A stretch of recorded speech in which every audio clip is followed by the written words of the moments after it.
El pasaje que hemos leído en el Evangelio de Mateo nos habla de las palabras pronunciadas muchísimo tiempo antes de los acontecimientos que registran los evangelios. Y es ahí a donde vamos, hermanos. Hemos estado leyendo en los últimos 3 domingos este precioso pasaje de Isaías capítulo 9.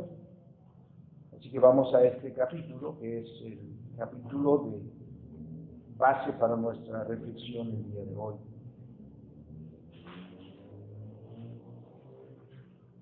Un pasaje muy conocido, o dos pasajes muy conocidos de Isaías. Primero el capítulo 7, versículo 14, y el segundo es Isaías capítulo 9, versículo 6. Son textos que aprendemos los que hemos nacido en la iglesia, ya como hijos del pacto, que hemos escuchado desde nuestra niñez, que hemos aprendido, que hemos relacionado desde siempre con la celebración de la Navidad, con la celebración del advenimiento de nuestro Señor Jesucristo. Pero hay que entender la palabra haciendo una interpretación correcta. Hay que interpretar las palabras en su contexto. El evangelista Mateo, como lo hace Lucas también, obviamente están interpretando lo que dijo Isaías hace mucho tiempo. Pero cuando estas palabras se escucharon por primera vez, en el tiempo de Isaías o en el tiempo de cualquiera otro de los profetas del Antiguo Testamento, no estaba tan clara que se refería a ese cumplimiento tan ya exactamente relacionado como lo hacen los evangelistas. De manera que nosotros hoy nos es muy fácil entender a Isaías, es muy fácil entender esos pasajes, porque ya no los está interpretando el Nuevo Testamento. El Nuevo Testamento nos está diciendo, bueno, lo que dijo Isaías capítulo 7 se refería a esto, ¿no? Lo que leímos en este pasaje de Mateo, la anunciación a María y el nacimiento del Señor Jesús. Es por los evangelios que ya entonces tenemos claridad nosotros sobre lo que se refería a aquel anuncio profético del Emanuel, Dios con nosotros. Así que no nos cuesta trabajo saber que esos pasajes se referían a Jesús. Sin embargo, lo que hemos estado mirando, hermanos, en los domingos anteriores ha sido el contexto en el cual se dio la profecía. Porque también nos da la dimensión del anuncio, de la buena noticia, del Evangelio, ¿no? El Evangelio, como todos hemos conocido, quiere decir buenas noticias. Pero como he dicho en otras ocasiones, hermanos, en las buenas noticias, como las malas noticias, siempre tienen un contexto. Algo que se dice no es buena noticia o mala noticia nada más porque sí, siempre tiene un contexto. Porque siempre se dicen tomando en cuenta lo que está pasando, ¿no? Por ejemplo, una buena noticia, como han sido estas semanas, por ejemplo, últimas, es que ya hay una vacuna para el COVID. Y eso suena como una buena noticia, claro que como una buena noticia. ¿Por qué? Porque el contexto es que hay una enfermedad que está contagiando a mucha gente y mucha gente ha muerto. Entonces, cuando dicen hay una vacuna, en el contexto eso tiene un significado. Entonces la gente que escucha eso se alegra, se consuela, se anima. Lo mismo que eso fue una mala noticia hace un año, ¿se acuerdan? Hace un año, digamos, estábamos tan tranquilos, precisamente por estas épocas, todo normal, digamos.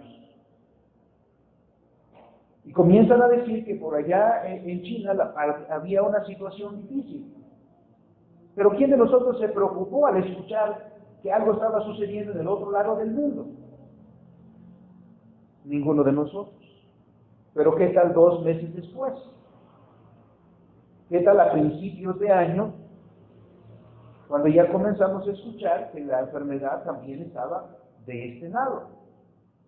Cuando se anunció eso, entonces hubo preocupación. ¿Por qué?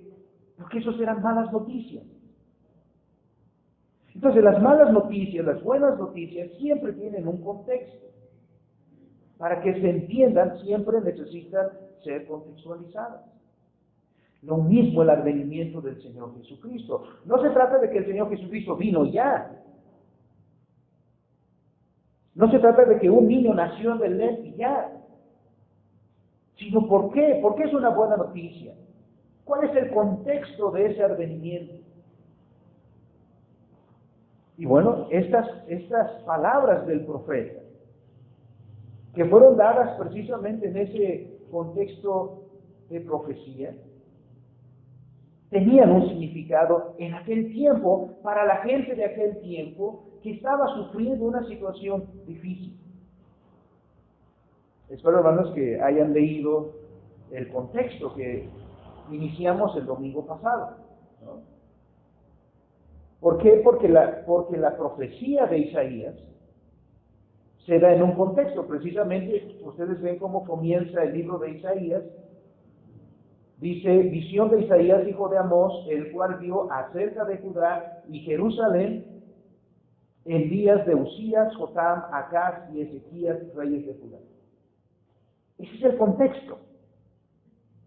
Para entender la profecía de Isaías, todo el libro de Isaías, necesitamos ver qué estaba aconteciendo, cuáles eran las condiciones sociales, políticas, económicas y demás en el tiempo que vivió Isaías y que profetizó Isaías, y que nos coloca este versículo en aquel contexto. En aquel tiempo reinaron los reyes Usías, Jotam, Acaz y Ezequías, reyes de Judá. Por eso es que fuimos de manera muy breve a ese contexto. ¿Dónde buscamos? Buscamos en el libro de los Reyes, Segunda de Reyes, Segunda de Crónicas, los pasajes, Segunda de Reyes 16, Segunda de Crónicas 28. Porque allí está el contexto. ¿Qué estaba sucediendo en aquel tiempo? Solamente como un resumen, el pueblo de Judá, porque ya se había dividido Israel, estaba bajo asedio. Miramos cómo el reino del norte, Israel, en alianza con Siria, ¿no?, formaron esta alianza para invadir a Judá. Una guerra. Ahora, estas cuestiones como las guerras, las crisis económicas, las crisis de salud, las crisis sociales, hay personas que se dedican a estudiar esos fenómenos. Los economistas, los politólogos, los pedagogos, los jurisconsultos, ¿sí, verdad? Y el estudio es ¿para qué? Para explicar estos fenómenos. ¿Por qué acontecen tales o cuales fenómenos? Entonces escuchamos en las noticias a los especialistas, no han escuchado que en los noticiarios o en algunos programas hemos invitado a un especialista para que nos ayude a entender este fenómeno. O hemos invitado a un especialista en este campo para que nos enseñe cómo a entender esta situación que está pasando. ¿Sí? Porque nos van a dar explicaciones económicas, explicaciones políticas, explicaciones de otro tipo. Sí, mira, es por esto que está pasando esta situación. Y hay que decir, son personas que han estudiado y podemos decir, hay razón en lo que dicen. Pero hay una cosa que no ven. Hay una cosa que no está a su alcance,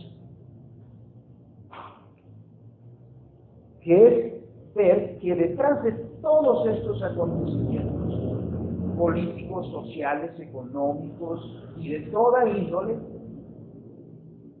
está Dios. Sí. Mire, ¿por qué una nación como Siria, en alianza con Israel, se unen para combatir a otra nación que es Sudán? Eso lo veríamos en el escenario político. Y si eso estuviera aconteciendo hoy, así como se acuerdan cuando vimos la invasión de Kuwait, cuando Saddam Hussein, ¿se acuerdan? Hay muchos niños que no se acuerdan, ¿verdad? Pero ustedes, la mayoría quizá nos acordamos. Un día amanecimos con la noticia en todos los noticieros en televisión que Irak había invadido Kuwait. ¿No? Y vimos en las noticias al ejército avanzando, a los tanques de guerra, a los aviones bombardeando las ruinas, el fuego por doquier de cosas que se estaban quemando, hogares, casas que habían sido destruidas, etc. Vimos eso en televisión. Y vemos eso en las noticias. Pero ¿qué hay detrás de eso? Detrás de eso está Dios. Porque todas las cosas están en las manos de Dios. Y todo sucede en razón de nuestra relación con Dios. La profecía que en particular estábamos viendo desde el capítulo 7 de Isaías se dio en el tiempo de Acaz, del rey Acaz. Ya hemos visto a este rey. Fue un rey impío, fue un rey apóstata,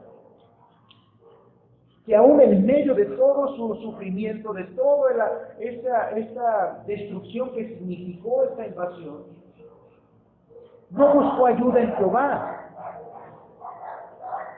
¿A quién le pidió ayuda? ¿A quién le dijo, ven y ayúdame a contrarrestar a estos ejércitos, a estas dos naciones que me están invadiendo? Ayúdame. ¿A quién le pidió?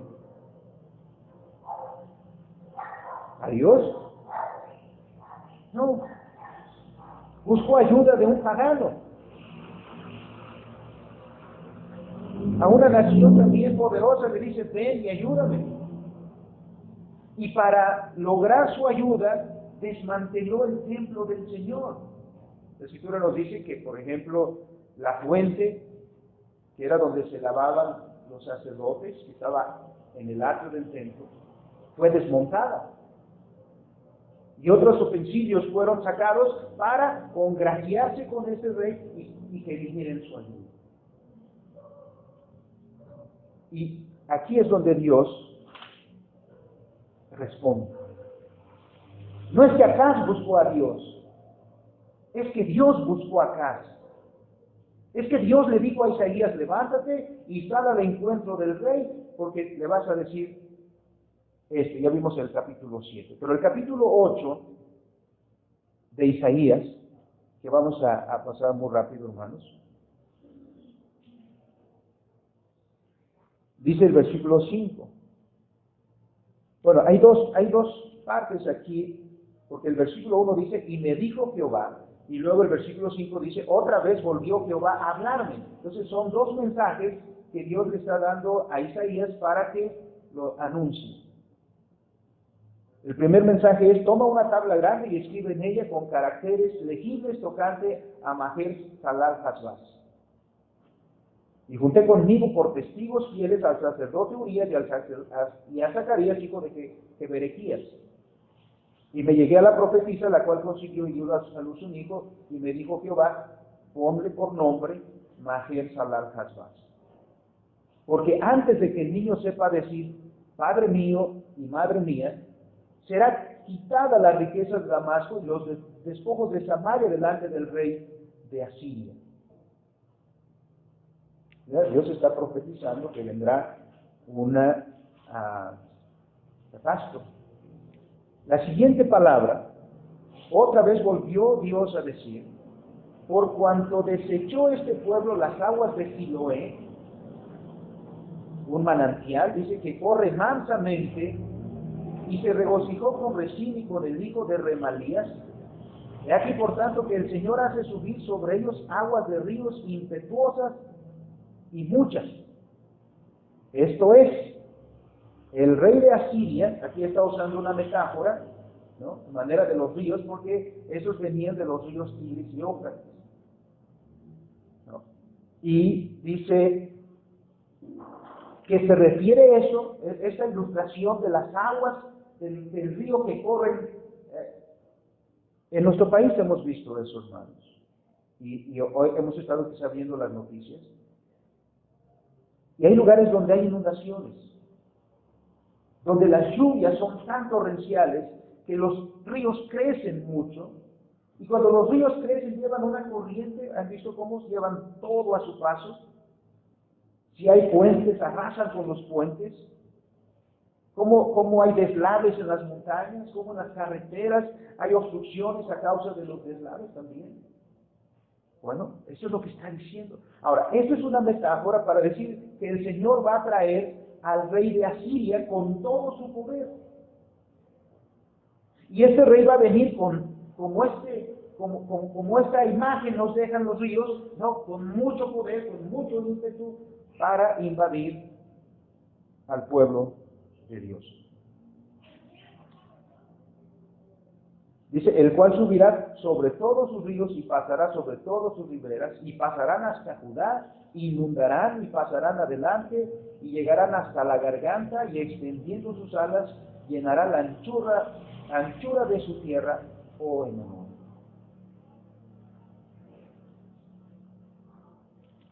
A lo que quiero llegar, hermanos, y en medio de esto, Dios está llamando a los suyos. Miren, en medio de todo esto, esta es una advertencia del Señor, y dice, reuníos pueblos y seréis quebrantados, oíd todos los que sois de lejanas tierras, ceñidos y seréis quebrantados, disponeos y seréis quebrantados. Tomad consejo y será anulado, proferid palabras y no será firme, porque Dios está con nosotros. Porque Jehová me dijo de esta manera con mano fuerte, y me enseñó que no caminase por el camino de este pueblo, diciendo, Dios está llamando a los fieles, a sus hijos. Versículo 13, a Jehová de los ejércitos, a Él santificad. No anden en los caminos de las naciones, sino a Jehová de los ejércitos, a Él santificad, sea Él vuestro temor, y sea Él vuestro miedo. Pero ¿a quién le tiene más miedo acá? ¿Y los que piensan como Él? Al rey de Israel, al rey de Siria. Y dice, sea vuestro temor Dios, sea Él vuestro miedo, no ellos.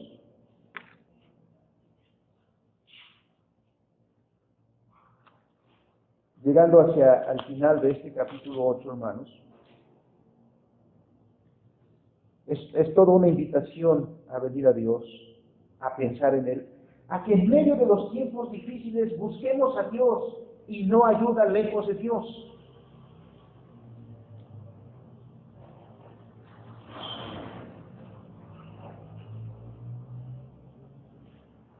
Al final, dice el versículo 19, y si os dijeren, preguntad a los encantadores y a los adivinos que susurran hablando, responded, ¿no consultará el pueblo a su Dios? ¿Consultarán a los muertos por los vivos? A la ley y al testimonio, si no dijeren conforme a esto es porque no les ha amanecido. Y pasarán por la tierra fatigados y hambrientos, y acontecerá que teniendo hambre se enojarán y maldecirán a su rey y a su Dios, levantando el rostro en alto. Y mirarán a la tierra, y he aquí tribulación y tinieblas, obscuridad y angustia, y serán sumidos en las tinieblas. El Señor le está diciendo, busca a Dios. Pero si no buscas a Dios, ¿cuál es el resultado de no buscar a Dios? ¿Cuál es el resultado? ¿A dónde vas a llegar si no buscas a Dios? Si no es Dios tu temor, si no es Dios a quien santificas. Tribulación, tinieblas, obscuridad, angustia. Este es el resultado. Las cosas se van a poner, dice Dios, peor. ¿Por qué? Porque ya vimos la apostasía en que había caído Acaz. Al punto de que a uno de sus hijos lo sacrificó a un ídolo. ¿Quién hace eso? Pero miren, su impiedad había llegado a ese punto, que también se había entregado a las artes mágicas. Dios dice, ¿cuál es el resultado de tus decisiones? Es este. Tinieblas, oscuridad, angustia. En esto es donde serán sumidos. En ese contexto hay una buena noticia. En ese contexto es donde hay una buena palabra de Dios. Otra vez, la misericordia de Dios. Porque Dios pudo haber dejado a Israel en el resultado de sus propias decisiones. Por eso comienza el versículo 9 diciendo, ya que hemos visto el contexto de manera muy rápida, hermanos. Por eso comienza el capítulo 9 diciendo, mas no habrá oscuridad para la que está ahora en angustia, ¿no? Miren cómo termina el versículo último del capítulo 8, ¿no? Liguémoslo con este, dice, el capítulo 8 termina diciendo, el escenario es terrible, angustia, tinieblas, ¿no? Ese es el resultado de la guerra, ese es el resultado de la invasión, ese es el resultado de alejarse de Dios.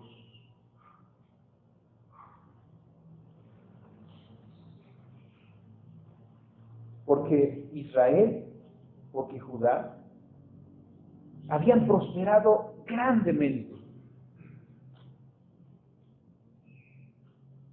pero en su prosperidad se ensoberbecieron contra Dios. Y vinieron todas estas cosas. Y Dios está diciendo en medio de todas estas cosas una buena noticia.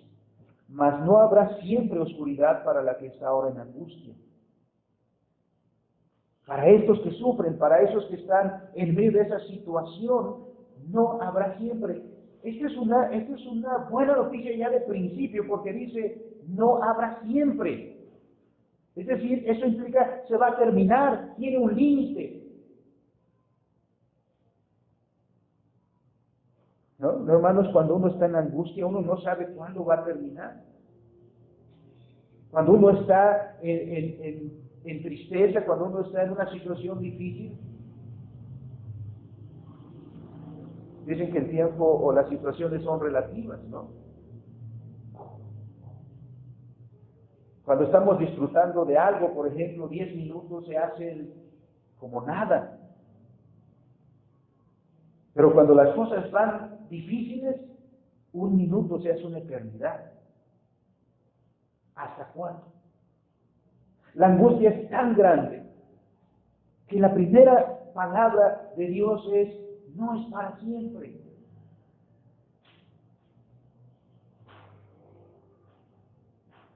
A veces nos consolamos entre nosotros mismos humanamente, porque hay un dicho que dice, no hay mal que dure 100 años. ¿No? Nada es para siempre. Pero nosotros no sabemos cuándo.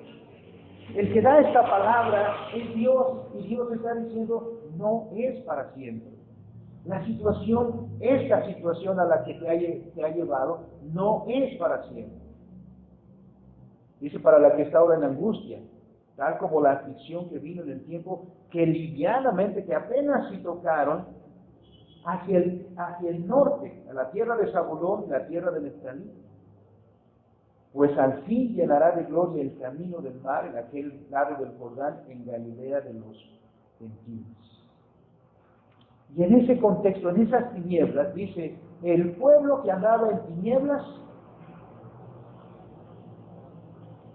Hoy he escuchado en las noticias muy a menudo, ¿no? Ya se ve una luz al final del túnel. Eso quiere decir, ya hay esperanza. Así que esta es una imagen que usamos mucho, ¿no? Tinieblas como sinónimo de una situación adversa, negativa, apremiante, y la luz en una forma positiva. Buenas noticias, buenas situaciones, esperanza. Y Dios está diciendo, el pueblo que andaba en tinieblas, en esas tinieblas, en esa tribulación, en esa angustia, ese pueblo vio gran luz. Y todavía más enfatiza, los que moraban en tierra de sombra de muerte. Es decir, tan espantosa es la situación que la describe así, sombra de muerte. Imaginen, hermanos, aquellas naciones que están en guerra, que han estado en guerras por años,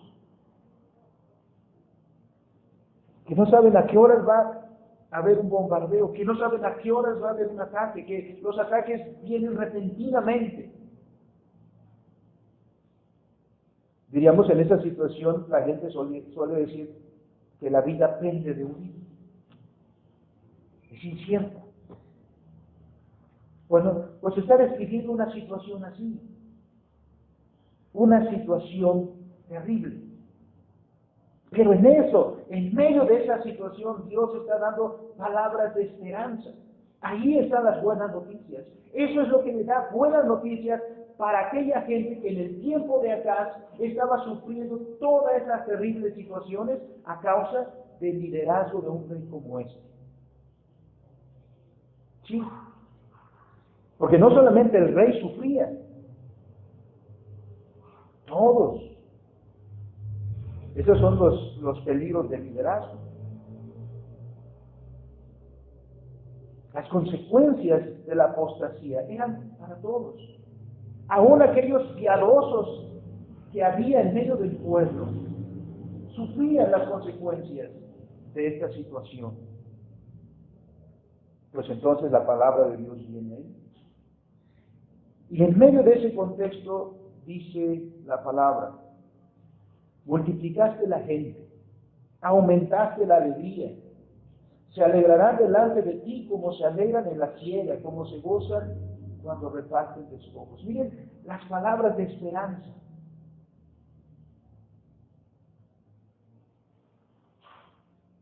Positivas.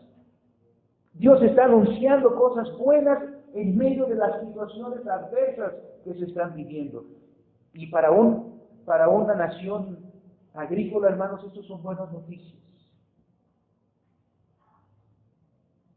El campesino ha trabajado todo un año. ¿Cuál es el momento más gozoso del año? Cuando cosecha, cuando recoge el fruto de su trabajo.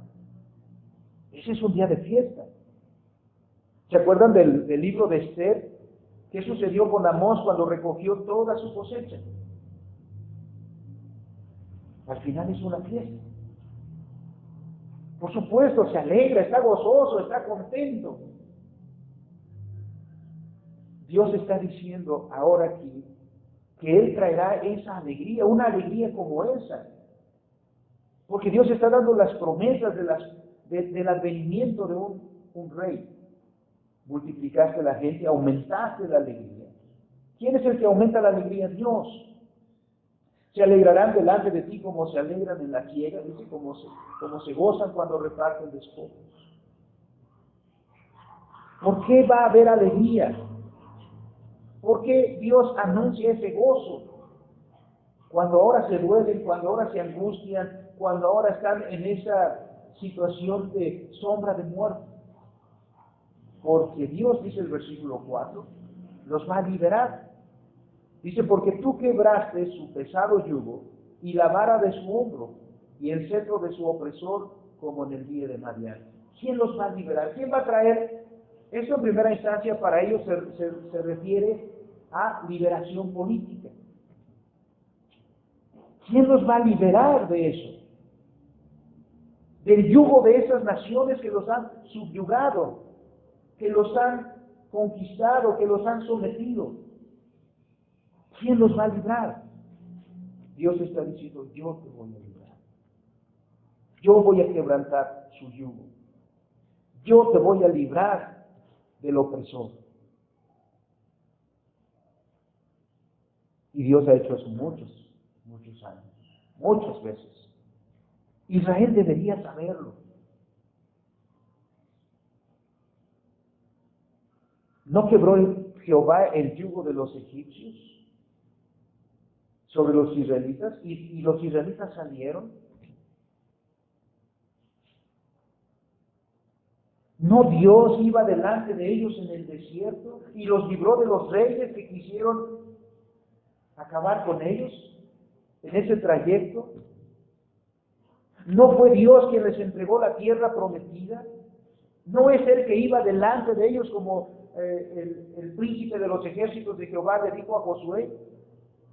¿No es el príncipe de los ejércitos de Jehová que luchaba por ellos, que vencía a las naciones y les entregaba la tierra a los israelitas?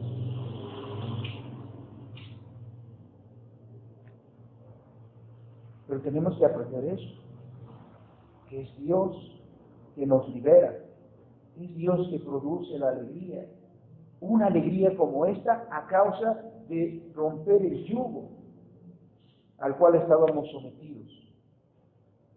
Dice, porque todo calzado que lleva el guerrero en el tumulto de la batalla y todo manto revolcado en sangre serán quemados basto de fuego, serán quemados. Y ahí está el corazón del Evangelio. Es en ese contexto donde escuchamos estas palabras. Porque un niño nos es nacido, hijo nos es dado, y el principado sobre su hombro, se llamará su nombre admirable, consejero, Dios fuerte, Padre eterno, príncipe de paz.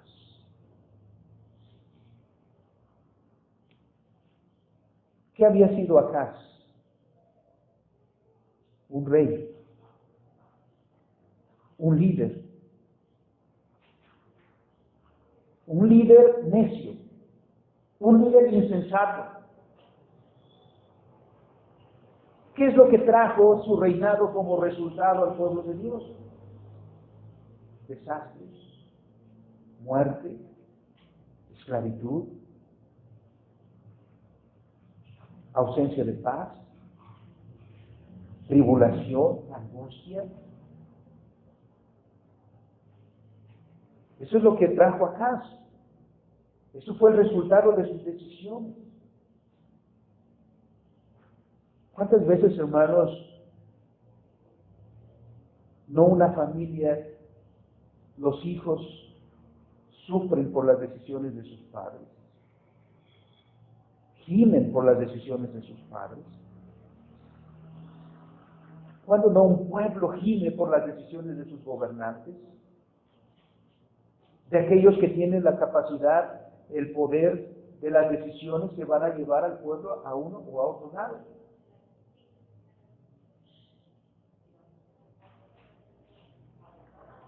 Bueno, nosotros no desconocemos eso. El pueblo se ha quejado de sus gobernantes. ¿Quiénes nos han llevado a crisis económicas? ¿Quiénes nos han llevado a crisis sociales? Aunque nosotros individualmente no somos del todo inocentes, por supuesto.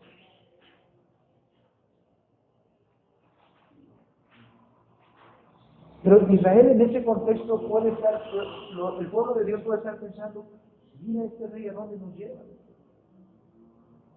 Mira, se ha apartado de Jehová, ha apostatado, ha profanado el templo de Jehová, no ha buscado a Dios, busca ayuda en el extranjero, busca ayuda a los impíos para que vengan a salvarnos.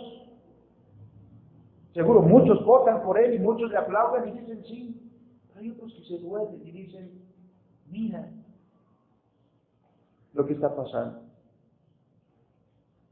En ese contexto, el profeta dice, un niño nos es nacido, un hijo nos es dado. No dice, nació, como si eso fuera algo allá lejano, distante, sino que dice, nos es dado, es para nosotros, nos es nacido, entonces tiene una referencia directa hacia nosotros. Y aquí el mensaje, y otra vez, lo que hemos estado enfatizando, la palabra que despierta fe y esperanza en los corazones. ¿Quién es ese niño? No es tanto solo alegrarnos en el nacimiento, sino en el carácter de ese niño. Primero, dice el texto, el principado sobre su autoridad. ¿Quién es ese niño? ¿Otro niño? No. Alguien que tiene autoridad.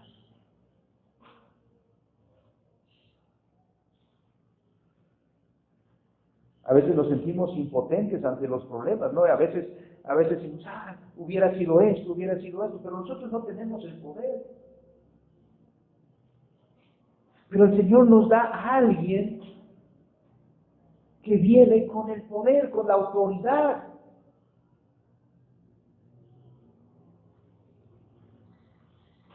Nuestro Señor Jesucristo, cuando vino, en los evangelios nos dice, cuando el Señor Jesucristo vino, la predicación de nuestro Señor Jesucristo era: arrepiéntanse porque el reino de los cielos se ha acercado.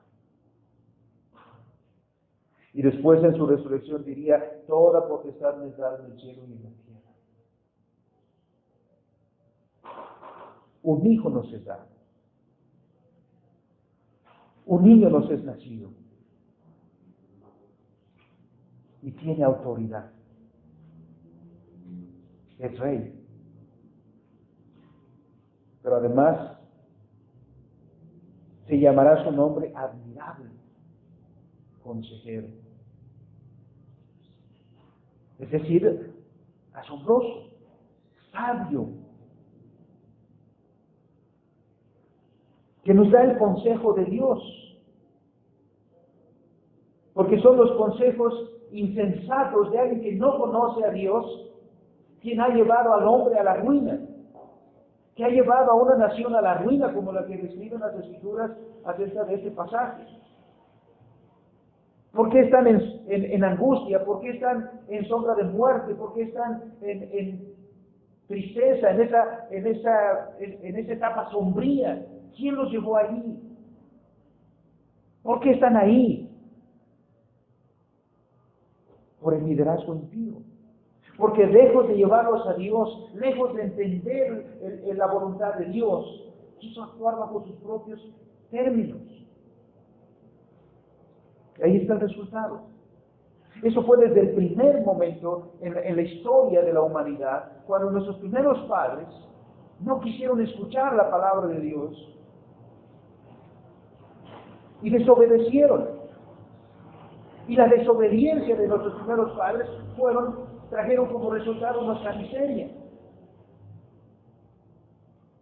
Y la vida tiene todo este sufrimiento, dolor, angustia que la humanidad experimenta y bajo la cual la humanidad gime y bajo la cual la humanidad sufre.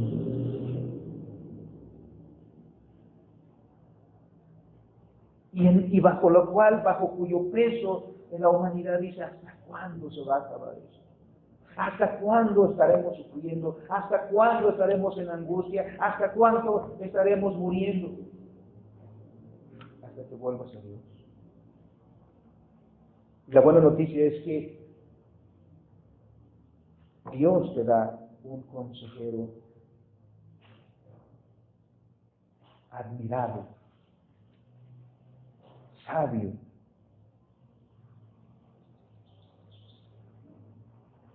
extraordinario, revelador de la sabiduría de Dios, para que escuches. El Señor llevó a Isaías y dice, profetízale al rey. Y el rey escuchó la profecía. Nuestro Señor Jesucristo vino para que volviéramos a escuchar la palabra de Dios, para que volviéramos a escuchar esa palabra que trae salud, que trae refrigerio, que trae sabiduría, que nos hace entendidos.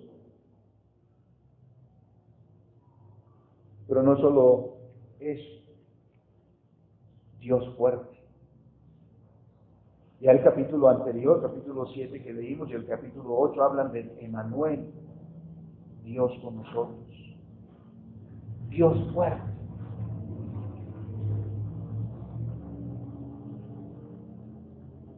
Acaz vio a los ejércitos poderosos. ¿Para qué hacen las naciones estos desfiles militares, hermanos? Que hay algunos que son una expresión magnífica de lo que son. Por ejemplo, ver al ejército chino marchar, son muchísimos, y sacan su armamento. Pero también en otras naciones los ejércitos hacen lo mismo. Es una demostración de fuerza. ¿No? Y no solamente una demostración de fuerza, sino también una amenaza. Como diciéndole a los demás, mira lo que yo tengo, mira, ve lo que yo tengo, porque si algún día me provocas, mira cómo puedo responder, ¿no? Y tenemos miedo. Y acá se puede decir, aquel rey es poderoso, y si viene contra mí, ¿quién me ayuda? Y voy a este también que tiene poder para que me ayude. ¿Quién está en medio de nosotros? ¿A quién nos da Dios? Un Salvador. Emmanuel, Dios con nosotros, Dios fuerte. Para que podamos decir, el que está con nosotros es más grande que el que está con ellos. Para que podamos decir, ¿a quién tengo yo en los cielos? A ti, Señor, y fuera de ti, nada deseo.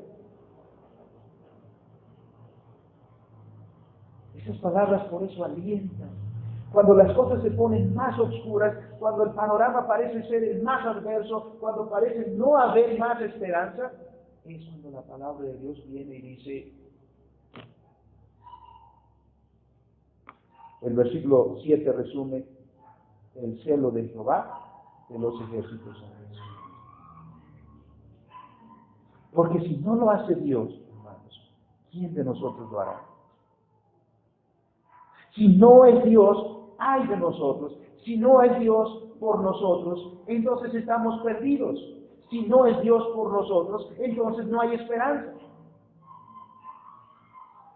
Pero dice Dios, el celo de Jehová de los ejércitos hará esto.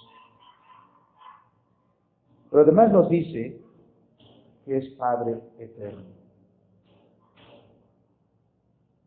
Miren, hermanos, qué consolador es la oración del Señor. ¿Cómo comienza la oración del Señor? Padre nuestro. Un padre, alguien a quien o con quien tenemos una relación filial. ¿Y qué es para nosotros? Padre eterno.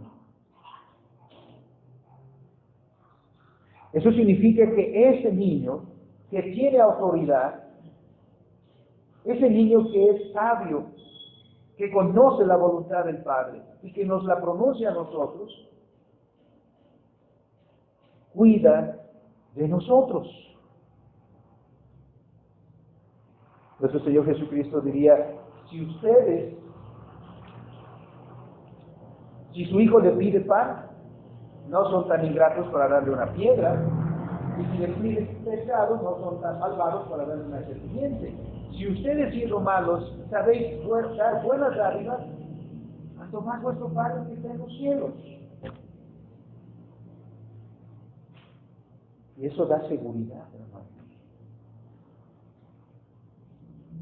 Un hijo que conoce del amor de su padre.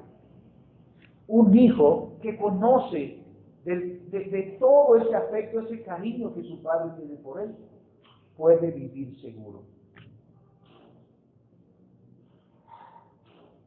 Puede vivir confiado.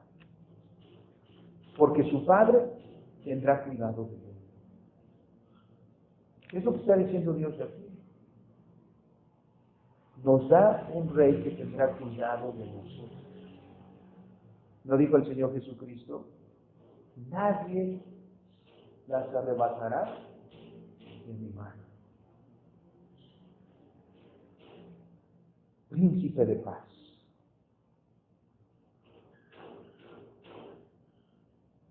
A veces, queriendo expresar lo duro, lo difícil de las situaciones que vivimos, a veces decimos, ya no siento lo duro, sino lo tupido, ¿no?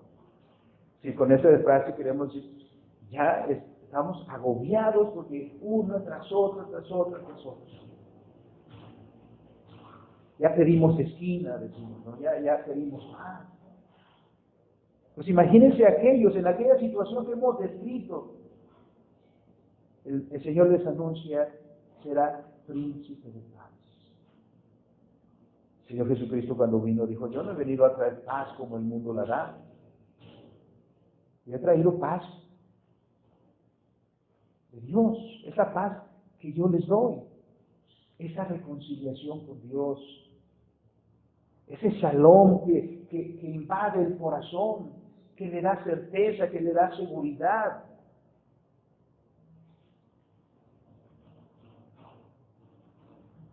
Por lo tanto, quienes entendieron esta palabra, quienes recibieron esta profecía, quienes se alegraron por esta palabra del Señor, no dejaban de esperar a que el Señor viniera, a que se cumpliera esa profecía. Obviamente eso se cumplió en el tiempo de Acaz, porque era una profecía para ellos. Pero había otro aspecto de esta profecía que es anunciar el Mesías, el advenimiento y el ministerio del Mesías. A nosotros, como aquellos hombres y mujeres del tiempo de Isaías, también nos es anunciada esta buena nueva.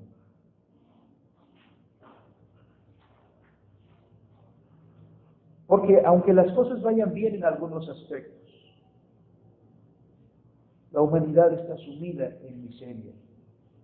En la miseria resultado del pecado, de la desobediencia del hombre.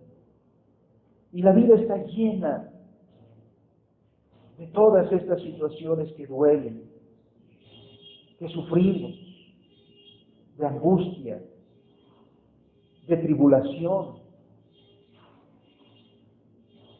que la humanidad ha estado buscando siempre cómo salir de eso, cómo superar eso.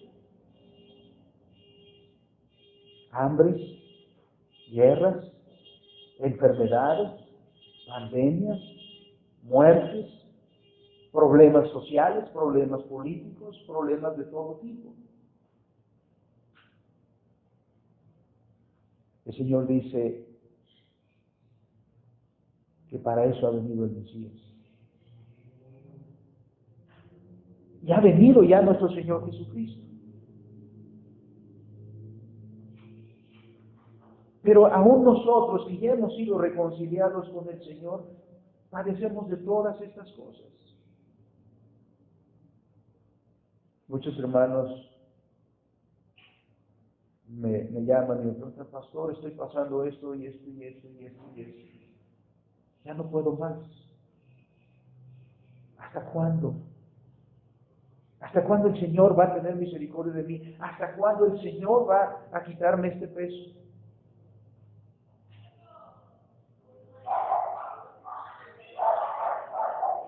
Hace poco ya no supe qué decir, me quedé callado. Me decía el hermano, dígame. Y hermano, no tengo yo respuesta.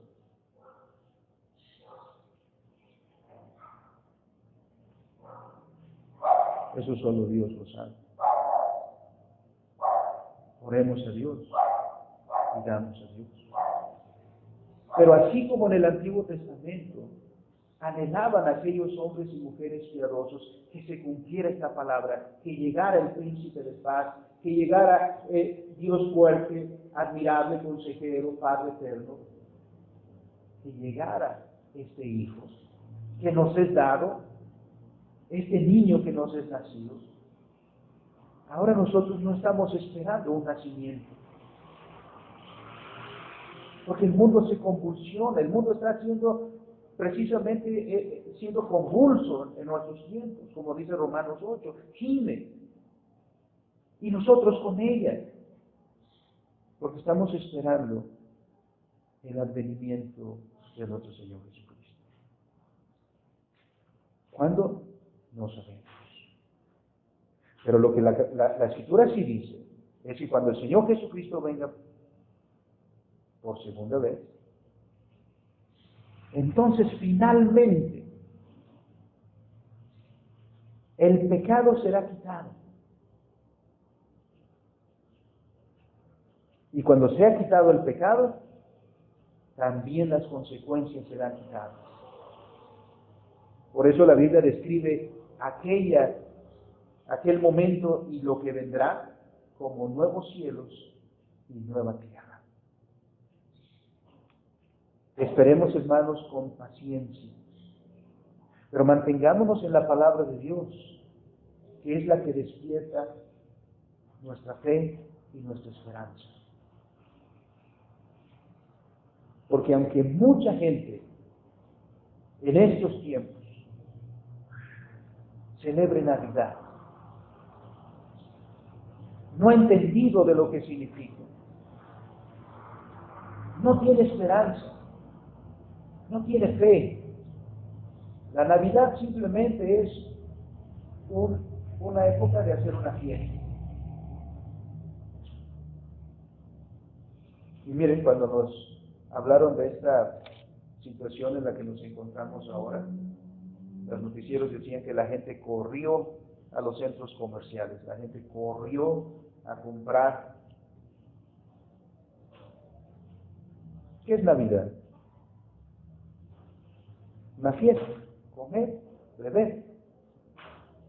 ¿Y qué de la buena noticia? La ignoran por completo. Hermanos, que el Señor fortalezca nuestro corazón. El Señor Jesucristo ha venido. Y el Señor Jesucristo reina ya. Ya nos ha sido dado este Hijo, ya ha nacido el prometido. Y gobierna y señorea. Y es nuestro Padre, nuestro Dios fuerte, príncipe de paz. Él sustenta nuestras vidas. Y Él nos llevará a aquellos cielos nuevos y tierra nueva, donde nada de lo que el pecado ha traído existirá más. Por lo tanto, hermanos, celebremos el Adviento con esa perspectiva y a la manera del profeta Juan, digamos, sí ven, Señor Jesús. Vamos a ver.